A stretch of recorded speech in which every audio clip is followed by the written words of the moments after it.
മുഖ്യമന്ത്രി പിണറായി വിജയൻ ഇപ്പോൾ മാധ്യമങ്ങളെ കാണുകയാണ്. തത്സമയ സംപ്രേഷണം. അന്താരാഷ്ട്ര ലഹരി വിരുദ്ധ ദിനമാണ് ജൂൺ 26. അപ്പോൾ ജൂൺ 26-ന് ലഹരി വിരുദ്ധ ക്യാമ്പയിൻ്റെ 5ാം ഘട്ടത്തിൻ്റെ സംസ്ഥാനതല ഉദ്ഘാടനം നടത്താനാണ് നിശ്ചയിച്ചിട്ടുള്ളത്.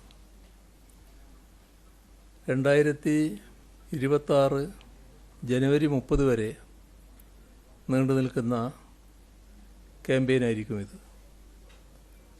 അന്താരാഷ്ട്ര ലഹരി വിരുദ്ധ ദിനാചരണത്തിൻ്റെ ജില്ലാതല ഉദ്ഘാടനം അതാത് ജില്ലകളിൽ ജനപ്രതിനിധികളുടെ നേതൃത്വത്തിൽ നടക്കും.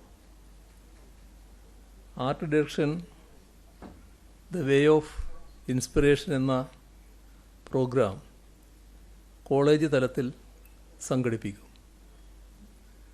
എല്ലാ ക്യാമ്പസുകളിലും ഒരേ സമയം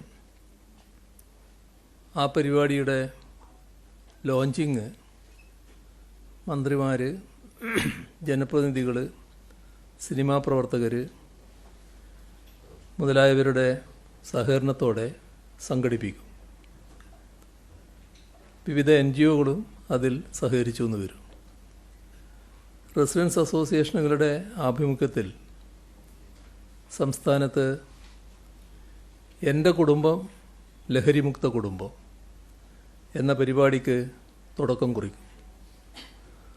3 മാസത്തിനുള്ളിൽ മികച്ച പ്രവർത്തനങ്ങൾ കാഴ്ചവെക്കുകയും പരമാവധി കുടുംബങ്ങളെ ലഹരിമുക്ത കുടുംബമാക്കുകയും ചെയ്യുന്ന റെസിഡൻസ് അസോസിയേഷനുകൾക്ക് താലൂക്ക് അടിസ്ഥാനത്തിൽ സമ്മാനം നൽകും.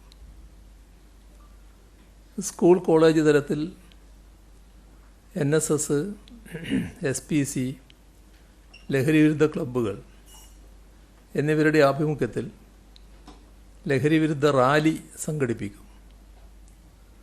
തദ്ദേശ സ്വയംഭരണ വകുപ്പിൻ്റെയും വിദ്യാഭ്യാസ വകുപ്പിൻ്റെയും ആഭിമുഖ്യത്തിൽ ഹൈസ്കൂൾ, ഹയർ സെക്കൻഡറി സ്കൂൾ തലങ്ങളിൽ സ്കൂൾ പാർലമെൻറ്റ് സംഘടിപ്പിക്കും. ലഹരിമുക്ത സുരക്ഷിത വിദ്യാലയം, കുട്ടികളുടെ അവകാശം എന്ന പ്രമേയം അവതരിപ്പിക്കും. സംസ്ഥാനത്തെ എല്ലാ സർക്കാർ ഓഫീസുകളിലും രാവിലെ 11 മണിക്ക് ഓഫീസ് മേധാവി പ്രതിജ്ഞാവാചകം ചൊല്ലിക്കൊടുക്കുന്നതാണ്.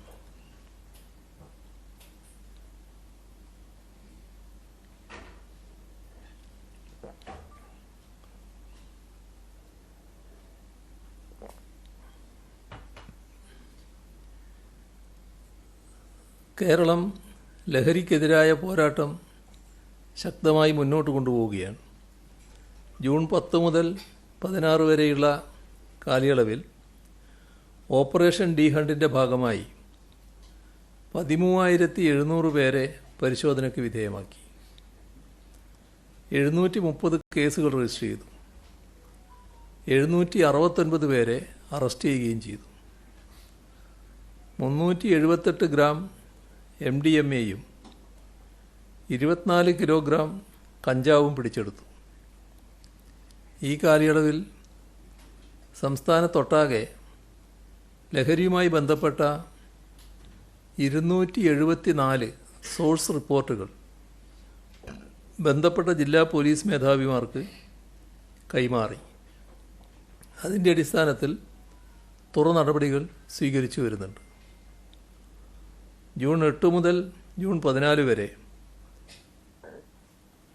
19.9 എന്നുവെച്ചാൽ 20 തന്നെ അടുത്ത് തന്നെ 19 കിലോഗ്രാം കഞ്ചാവ് എക്സൈസ് പിടികൂടി.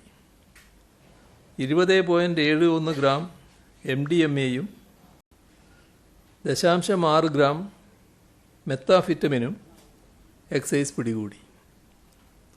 238 കേസുകൾ രജിസ്റ്റർ ചെയ്തു. 221 പ്രതികളെ അറസ്റ്റ് ചെയ്തിട്ടുമുണ്ട്. പൊതുവിദ്യാഭ്യാസ വകുപ്പിൻ്റെ നേതൃത്വത്തിൽ ലഹരി വിപത്തിനെതിരെ ശക്തമായ പ്രതിരോധമാണ് വിദ്യാലയങ്ങൾ കേന്ദ്രീകരിച്ച് ആവിഷ്കരിച്ചിട്ടുള്ളത്. വിദ്യാലയങ്ങളിലെ ലഹരി വിരുദ്ധ ക്യാമ്പയിനിൽ വിദ്യാർത്ഥികൾക്കിടയിൽ ലഹരി വസ്തുക്കളുടെ ദുരുപയോഗവും ആസക്തിയും തടയാൻ ലക്ഷ്യമിട്ടിട്ടുള്ള വിവിധ പ്രവർത്തന പദ്ധതികളാണ് പൊതുവിദ്യാഭ്യാസ വകുപ്പ് ആവിഷ്കരിച്ചിട്ടുള്ളത്. ലഹരി വസ്തുക്കൾക്കെതിരെയുള്ള ബോധവൽക്കരണം, സമൂഹത്തെ ശാക്തീകരിക്കൽ, ആരോഗ്യകരമായ ജീവിതശൈലി പ്രോത്സാഹിപ്പിക്കുന്നതിനുള്ള പിന്തുണ സംവിധാനങ്ങളൊരുക്കൽ, ഇവയെല്ലാമാണ് പ്രധാനം. സ്കൂൾ തലത്തിലെ ജാഗ്രതാ പ്രവർത്തനങ്ങൾ, ജനജാഗ്രതാ സമിതികളുടെ പ്രവർത്തനങ്ങൾ ഇവ സംബന്ധിച്ച് വിശദമായ മാർഗരേഖ വിദ്യാലയങ്ങൾക്ക് നൽകിയിട്ടുണ്ട്. ലഹരിയുടെ ദൂഷ്യഫലങ്ങൾ വിദ്യാർത്ഥികളും അധ്യാപകരും എന്ന പോലെ രക്ഷാകർത്താക്കളും മനസ്സിലാക്കേണ്ടതായിട്ടുണ്ട്. പരിശീലന പരിപാടികളിൽ രക്ഷാകർത്താക്കളെ കൂടി ഉൾപ്പെടുത്തി മൊഡ്യൂൾ തയ്യാറാക്കിയിട്ടുമുണ്ട്. ലഹരിയുടെ ദൂഷ്യവശങ്ങളെക്കുറിച്ച് കുട്ടികൾക്ക് ബോധ്യമുണ്ടാകൽ പ്രധാനമാണ്. അത് കണക്കിലെടുത്ത് പാഠ്യപദ്ധതി പരിഷ്കരണ വേളയിൽ ഈ സാമൂഹ്യ വിഷയങ്ങൾ ഉൾപ്പെടുത്തിയിട്ടുണ്ട്. കൗമാര വിദ്യാഭ്യാസത്തിന് പ്രത്യേക ഊന്നൽ നൽകിയിട്ടുണ്ട്.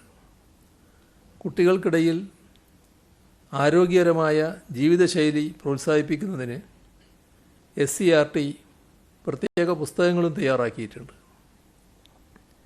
ലഹരി ഉപയോഗത്തിലുപരിയായി കുട്ടികളിലെ ലഹരി ഉപയോഗവും അക്രമോത്സുകതയും തിരിച്ചറിയുന്നതിനും ആവശ്യമായ പരിശീലനം അധ്യാപകർക്ക് നൽകാൻ തീരുമാനിച്ചു. അതിൻ്റെ ഭാഗമായുള്ള പ്രാഥമിക കൗൺസിലിംഗ് നൽകുന്നതിന് അധ്യാപകരെ പ്രാപ്തരാക്കുന്നതിന് ഉള്ള പരിശീലനങ്ങൾ തുടരുകയാണ്.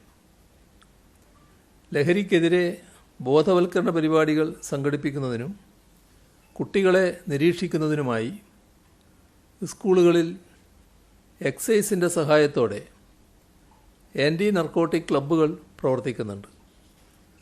തിരഞ്ഞെടുക്കപ്പെട്ട സ്കൂളുകളിൽ ജാഗ്രതാ ബ്രിഗേഡ് എന്ന രീതിയിൽ 30 മുതൽ 50 വരെ കുട്ടികളുടെ ഗ്രൂപ്പ് രൂപപ്പെടുത്തി പ്രവർത്തനങ്ങൾ ഏകോപിപ്പിക്കുന്നുമുണ്ട്. മയക്കുമരുന്ന് സംബന്ധമായ പ്രശ്നങ്ങളിൽ പിയർ ഗ്രൂപ്പ് സഹായത്തോടെ സമീപനം നടത്തുക, ട്രിഗർ ക്ലസ്റ്ററുകളും ക്യാമ്പസ് കമ്മ്യൂണിറ്റി വില്ലേജിലെ മയക്കുമരുന്ന് പ്രചാരണത്തെക്കുറിച്ചുള്ള കമ്മ്യൂണിറ്റി സംവാദങ്ങൾ സംഘടിപ്പിക്കുന്ന വർജ്യം പാർലമെൻറ്റും നടപ്പാക്കുന്നു. കൗമാരക്കാരായ ഹയർ സെക്കൻഡറി വിദ്യാർത്ഥികളുടെ സർഗശേഷി വളർത്താനും വ്യക്തിത്വ വികാസത്തിനുമായി ജീവിതോത്സവം 2025 എന്ന പരിപാടി ആവിഷ്കരിച്ചിട്ടുണ്ട്. ഇതിൻ്റെ ഭാഗമായി പ്രവർത്തനാധിഷ്ഠിതവും പരിവർത്തനോന്മുഖവുമായ ചാലഞ്ചുകളുടെ രൂപത്തിൽ വിവിധ പ്രവർത്തനങ്ങൾ 21 ദിനങ്ങളിലായി സംഘടിപ്പിക്കും.